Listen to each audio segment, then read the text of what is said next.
Hello, Cathedral Choir. Tonight, I'm going to finish working through Max Nelson's new piece, Emanations. And we have the videos stretching back if you need to review anything or if you want to go back there.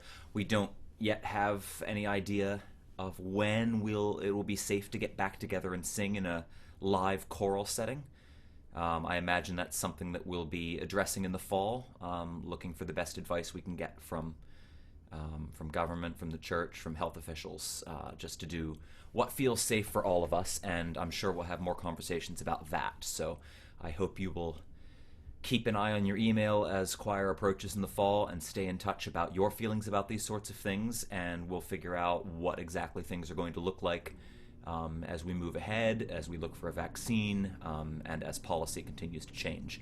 But for now, I'm going to finish working on the piece Emanations with the idea that we can still pick it up and do it together based on these videos and one live rehearsal. That's my goal, and I hope that you will keep these videos in mind, and maybe we'll return to them at the end of the summer or whenever we're able to get together again, and we'll see if we can pull that together, but not before it's safe. So I'm just weekly right now. Instead of doing rehearsals with you, I'm creating these materials, and I know some of you are watching along as the weeks are going on, and I hope that you feel that it's a nice connection, but also these materials are there for later, and we will take advantage of them, and we will sing this piece one way or another. In terms of logistics, what are my future plans? I'm going to make this the last Cathedral Choir exclusive rehearsal. I hope you will continue to join in. What I'm going to do is take that time that I'm putting in right now to making these rehearsals and try to come up with maybe a variety of different projects that are open to the wider community. Some ideas in mind are creating resources for different hymns, where you can listen sort of learning tracks and break out the parts. I know a lot of you in Cathedral Choir know the parts, but some of us don't, just know the melody or are unfamiliar with some of the hymns. And there's a wider community out there within the congregation that doesn't know the parts but wish they did. And so now and then I've done these little workshops on learning the parts to hymns, and I was thinking, use this quarantine time to actually create online resources for that people can use at their own leisure and that will be there into the future. So that's something I'm looking at doing. I know this leaves some folks out, and so I have mixed feelings about it, but I feel like it's better to do than to not, even though it will leave some people out technologically, is to figure out how many people I could get involved in a couple of little digital ensemble projects. I know that sounds intimidating if you're not comfortable using technology, and for some folks it may just not work out, but there's a good chance that many of us have a device in our home that is capable of recording us singing at one level of quality or another. And I want to make sure that it isn't about quality, that it's about everyone getting together. I can manage the quality on my end. So I'm looking at creating at least one project, we'll see how it goes, going forward, where people can submit audio or audio and video of themselves singing along while wearing headphones, listening to a click track that I've prepared. And I'm thinking I want to do this accessibly, so I'm going to try and pick really popular hymns. I mean, things like Jerusalem the Golden, although, to be fair, if this is the same learning curve as everything else I've been doing technologically, I'm not going to do that one for the first project. I'm going to wait until I'm getting a little bit better at this and have a sense of how it goes. But I strongly encourage you to help me get a core of people singing in these projects and to take part in these projects if you feel willing and able. Keep in mind, this is for you. It's not meant to add a stressor. It's meant to add a connection, a joy, a something. So as strongly as I'm encouraging you to take part, I also don't want to pressure you if you're not in a place where that feels like something you want to do or can do. That's absolutely fine. But just keep your eyes open for those projects. Choir, as it were, will continue in terms of how I'm trying to figure out how to serve the church through sacred music in these interesting times. But our choir exclusive Thursday night rehearsals, this is going to be the last one of the season because we're wrapping up Emanations, and I'd like to shift my time over to something that maybe is a little more wide-reaching, especially as people continue to be isolated. Well, we'll see how that is in a couple of weeks or months. Again, policy continues to change. But I'm here. I'm still here. I hope you're still out there. Now and then I see one or two of you on a walk, or I've had an email from one or two. I'd love to hear from more of you. please write to me and let me know how you're doing. I'll look forward to responding and saying a little hello. All right, here we go. I don't want to do a warm-up this week. You've got warm-ups from previous videos, or you know how to pause and warm yourself up. I'm just going to get straight to the chase and work on the repertoire itself. So, sharing my screen.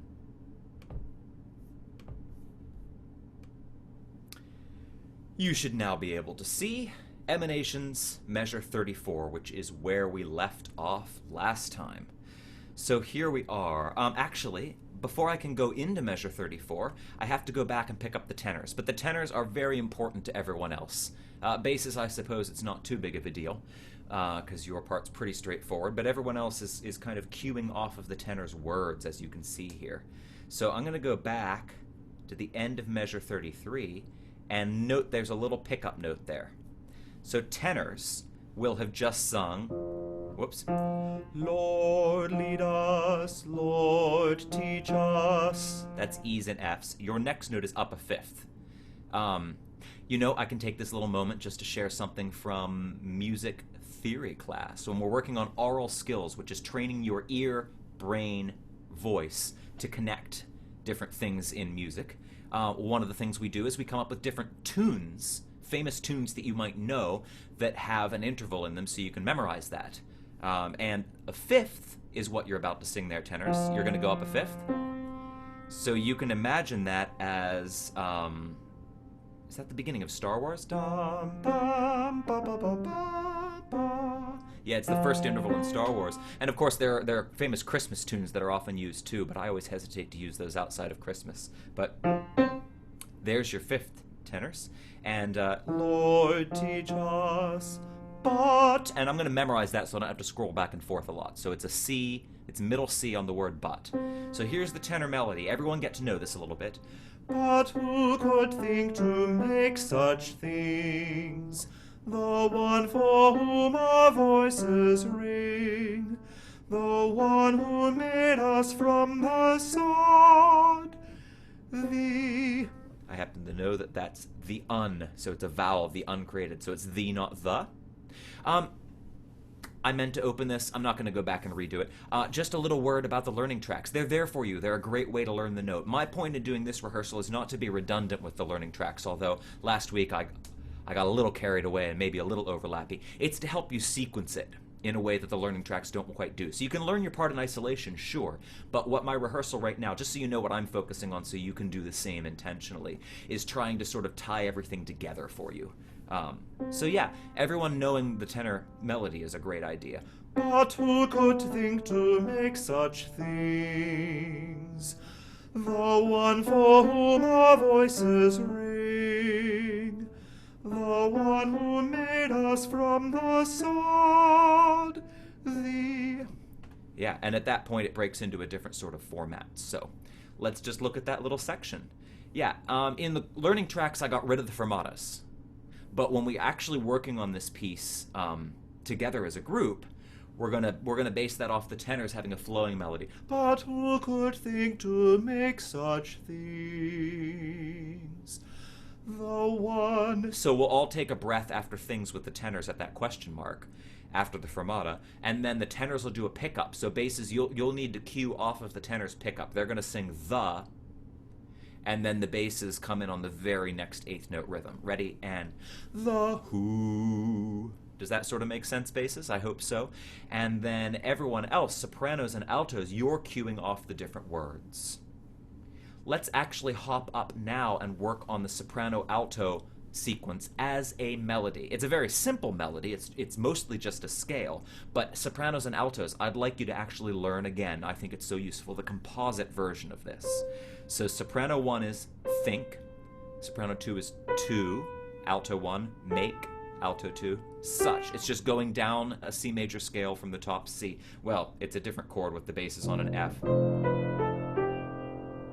But it is in C major because there's only B natural. So sopranos and altos, would you all sing think to make such? But I'm going to leave the notes hanging in the piano, but you all keep going. Everyone sing all the way down to the alto 2 part, just singing one note at a time. Ready? And think to make such. And it ends up with this cluster chord that's built up at the same time. All right, and then the next one, soprano 1 goes a note higher, so the next one, everyone's singing, Up our voices. And then one note higher with the soprano 1, but altos, it gets a little bit confusing here, so we'll talk about that in a sec, but let me play it through and sing along if you like.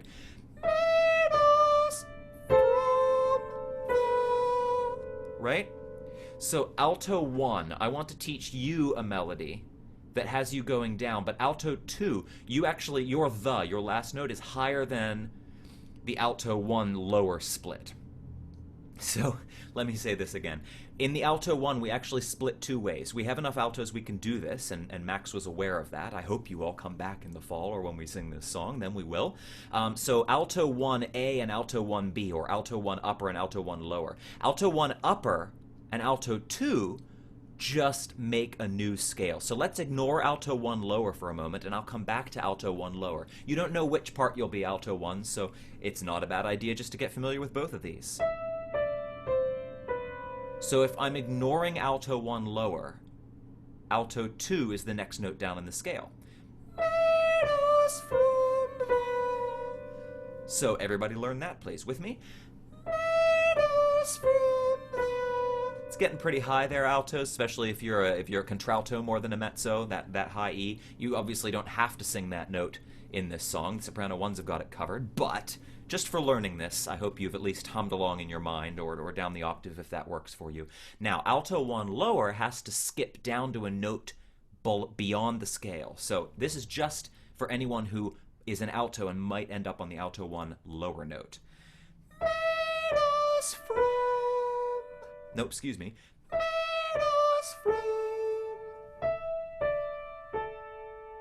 So whoever ends up alto 1 lower, and I'd love all alto 1s to be comfortably familiar and able to do that so that we can balance it when we get together depending on who's able to do the project. It's a different little melody there that I need you to memorize. And then alto 2s can actually react to the alto 1s upper and ignore the alto 2 lower, and we end up with this. Just have a listen.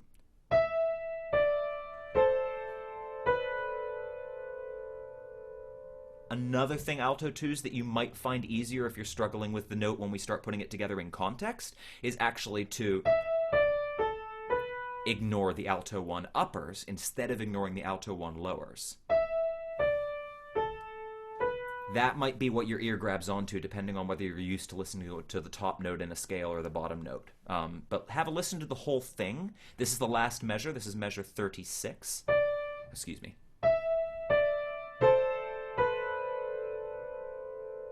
So one or the other of those is going to work better for your brain and ear, alto 1s, depending on how you want to work. And alto 2s, trying to find that note which is higher than the lowest note that was just sung on from. All right, so let's go through all of these again. This is back at 34, and I'm just singing straight through. Think to make such whom our voices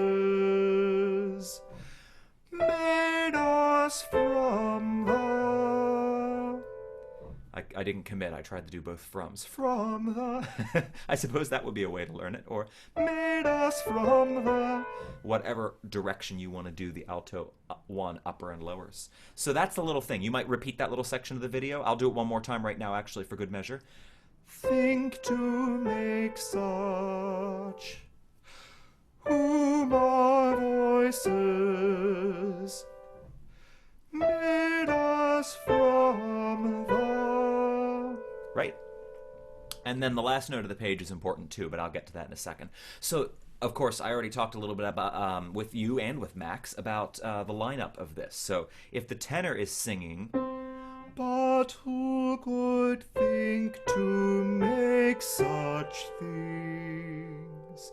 The one for whom our voices ring, the one who made us from the sod.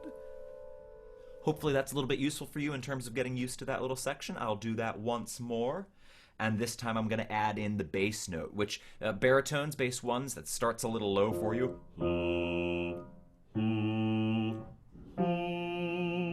But context-wise, the learning tracks are really quite good for you there, and this isn't quite as big a deal right here, in terms of what you're juggling, in terms of having to line it up. It's more about getting those soprano and alto parts, which are difficult to do until you hear the tenor. So I'm going to sing the tenor and play the other parts.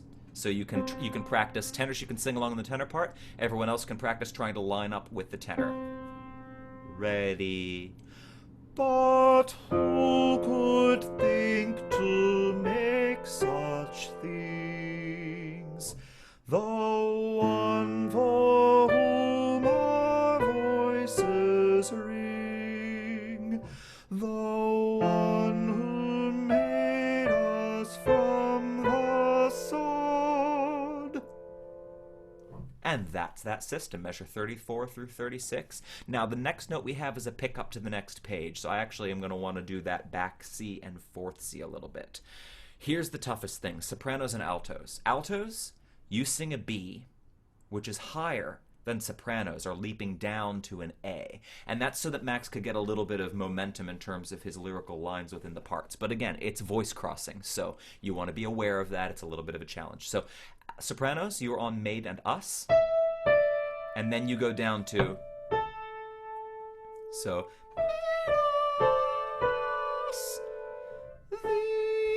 and going on, the uncreated Lord of all. This little section here I don't need to work on too much in 37 because I think the learning tracks pretty much take care of it. Nonetheless, I want to get over the page. So sopranos, just note that you have the same note at the end of 36 that you do at the beginning of 37. Altos, it's the same thing. Tenors and basses, it's almost the same thing. Basses, it is the same thing. Tenors, you actually have two different notes. So let's actually look at that. So here we are, sopranos, that's Made Us. And then you go, the on. And then altos, you've gone, from the. And alto twos win. Everyone joins the alto twos on that note. The on. And then tenors, one who made us from the sod. The on. You leap down to the bass note. The on. And basses, you just go.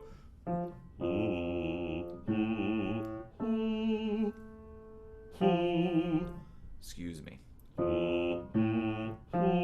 And then basses.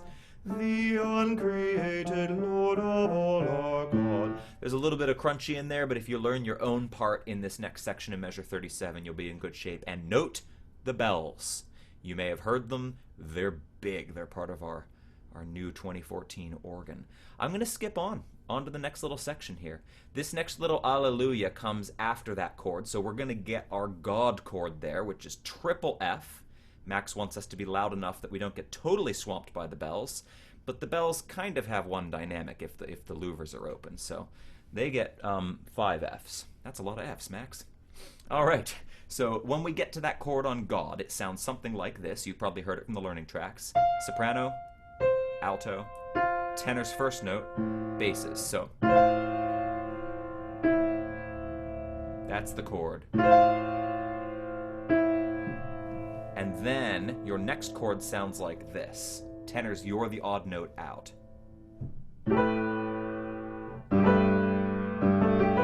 So basses, you're moving down. You're moving God. And then we have a long rest while you're thinking down a step. Alleluia, right? And then tenors, God. You have the hardest note to find. Hallelujah. And we'll talk about that in a second, tenors, in context. And altos, you've gotten all the way up to Lord of all our God. Down a fourth. And sopranos, the tenors actually are on the same note octave with you and they move away. So that's an interesting crunch. And then sopranos, you move down a tritone, which is hard to do. So let's all get our notes here. This is God, tenors, your first note, altos, sopranos. And now tenors, your second note. And then the next chord sounds like this, rolled up from the bottom. Right, so now I'm going to work through this next section. Soprano, alto, bass. You're a good trio to work together. So basses, alleluia, alleluia. Up fifths twice. It's a sequence. Sopranos and altos.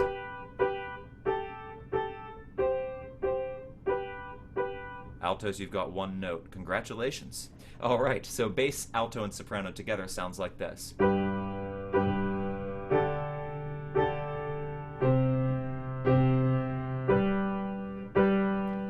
Some very basic chords. Tenors, you've got, I think, the melody in this section. You have the most lyrically moving part. Alleluia, alleluia. Right? And the tough part is you come in on a note that's not in the first chord. You get a nice G major chord from the basses, sopranos, and altos at measure 40. And tenors, you're here, kind of on the ninth. The ninth lately has been a sort of feel-good note in modern choral composition. So if you know, like Morton Lauridsen, Eric Whitacre, composers like that have been using a lot of ninth. So tenors, if you're familiar with that sound, or if you think of something like O Magnum Mysterium by Lauridsen, which I know this choir loves to sing, I do too, that's the kind of harmony that you'll be expecting there. I'm going to sing the tenor part and play the other parts. Bass, tenor, alto, soprano. 2, 3.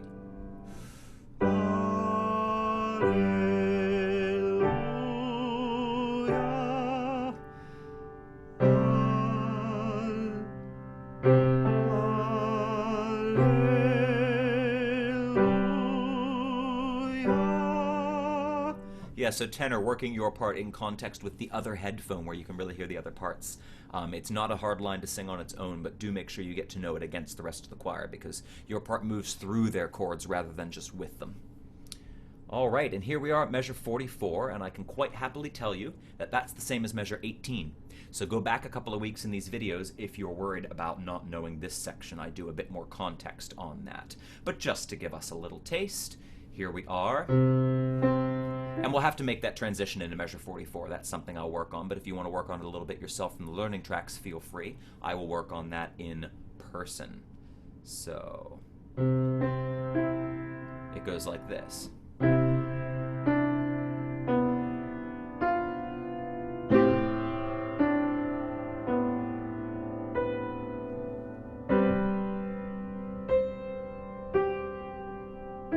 This is where it gets a little bit different than measure 18 because we've got different rhythms and then a key change. So bass and tenor, you actually just go for that fifth. Bass, tenor, and the altos and sopranos are now in just 4 parts. So altos, ya, and sopranos, ya. This is right in the 3/4 measure, measure 47, I believe it is. Bass, tenor, alto, soprano. Let's just do that. 1, ready, go. And then basses and tenors, you just move up a half step. And then bass 2, ya. It's a 7th down, ya, ya. I would actually like all basses to sing the first note, and then bass 2s leap down to the 2nd note rather than taking that rest that you have there. I think that's going to be more effective just for our group and the numbers we have at the moment. So, ya, ya, ya, ya, ya. That's the little sequence to get to know. And at the same time, the sopranos and altos sound like this.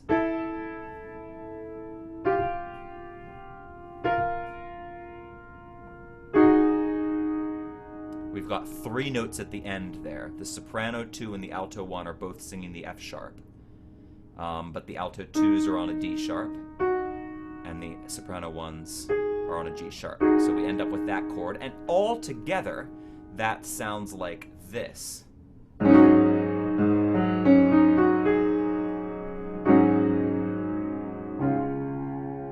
So that's the 5 chord of where we're going.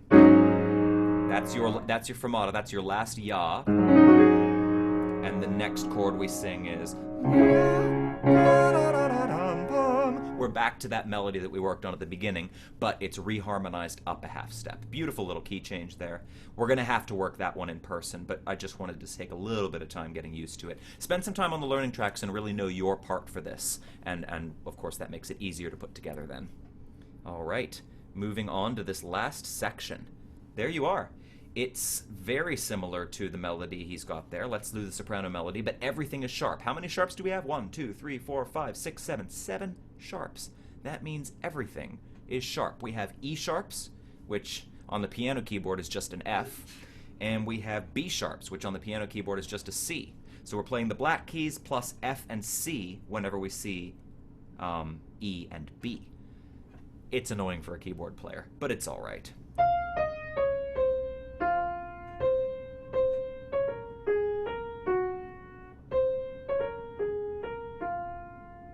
So sopranos, we know this melody. It's just up a half step. The infinite and strong, wrap us in the spheres of all your emanations. So pay attention for the little differences in these sorts of things. Note that right there in measure 53, sopranos are doing a counter melody and the tenors have taken over. Wrap us in the spheres of all your emanations, for all of your creation. Right? I'm not actually thinking that it's too much value to go over this in my rehearsal right now, because context, Max has written some pretty nice lines. There are some tricksy parts in places, but you've got the learning tracks to deal with your own parts, and I think that's the most effective thing. So just getting that downbeat chord after the previous one is worth a little bit of time. There's the bass, praise, tenor, praise, altos on the 5th, praise, and sopranos starting the melody on the 3rd. Praise. So that's your chord. Can you get that from the previous page? So here is your chord on the previous page. Bass 2, bass 1, tenor, alto 2, alto 1 and soprano 2, soprano 1.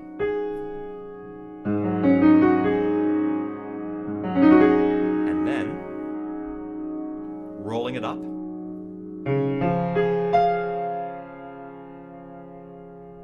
You can click back in the video and do that a couple of times. That'll give you, see if you can find and get used to that note. Maybe I'll do each one on its own, actually, because that could be useful. So here's soprano 2 and soprano 1 at the end of Ya. Actually, let's go from the first Ya. So this is the 3/4 measure sopranos.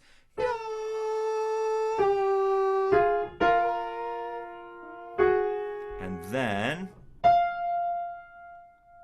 that's something to get used to. Altos, let's go from the same place. This is measure 47. Altos are both on an E.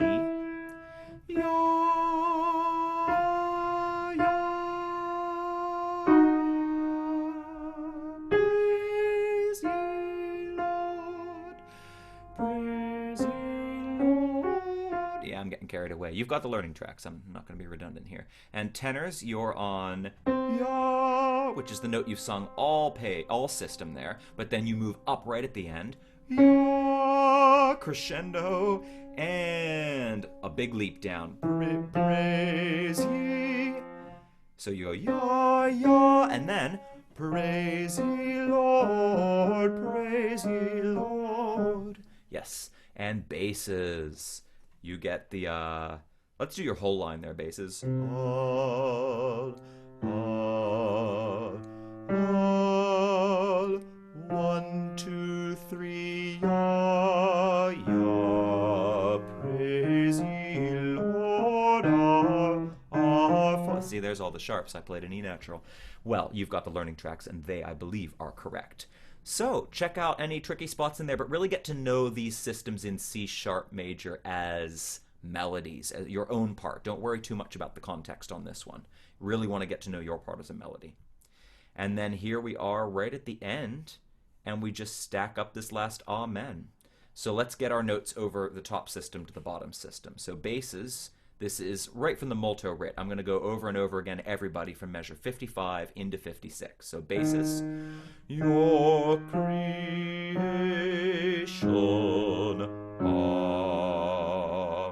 Amen. Not not such a bad melody. It's just split across two systems. Let's do that again. Your creation, amen. Do the same thing for the tenors.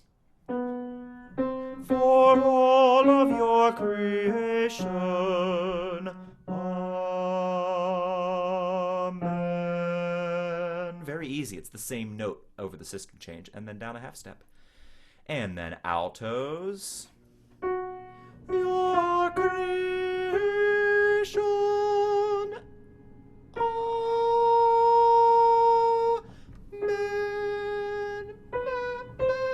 Sorry, that's a B sharp, B sharp. I can do this. So yeah, right at the end there, altos, you split. You have the same note together when we reach measure 56.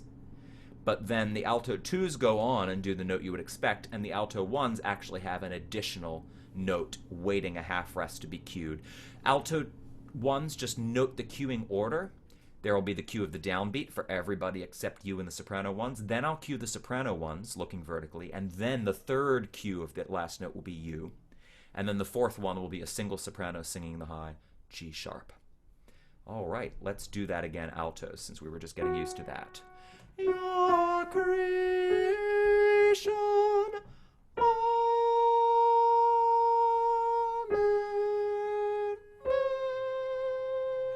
Right? I'll do that sequence at the end there, altos, so don't go away. Sopranos, you have two parts as well. You both sing the same note in 56, and then the soprano 2s repeat it, and a beat later, the soprano 1s go up to a new note. So let's go over that. Your creation, previous measure. Your creation, amen.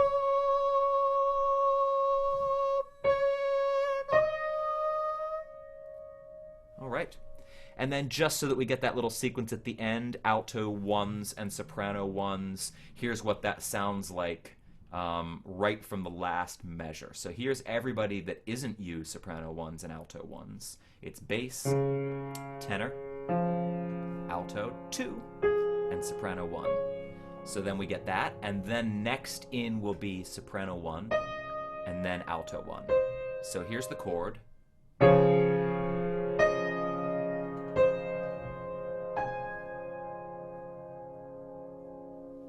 And like I was working earlier on, especially alto 1s, it might be nice if you learn that as a bit of a composite in your mind. Men, amen. That way you have an easy time finding your note third by thinking of it as a little arc of a melody. Well, I have to say such a big thanks to Max for writing us this piece. I've really been enjoying getting to know it and working on it with you.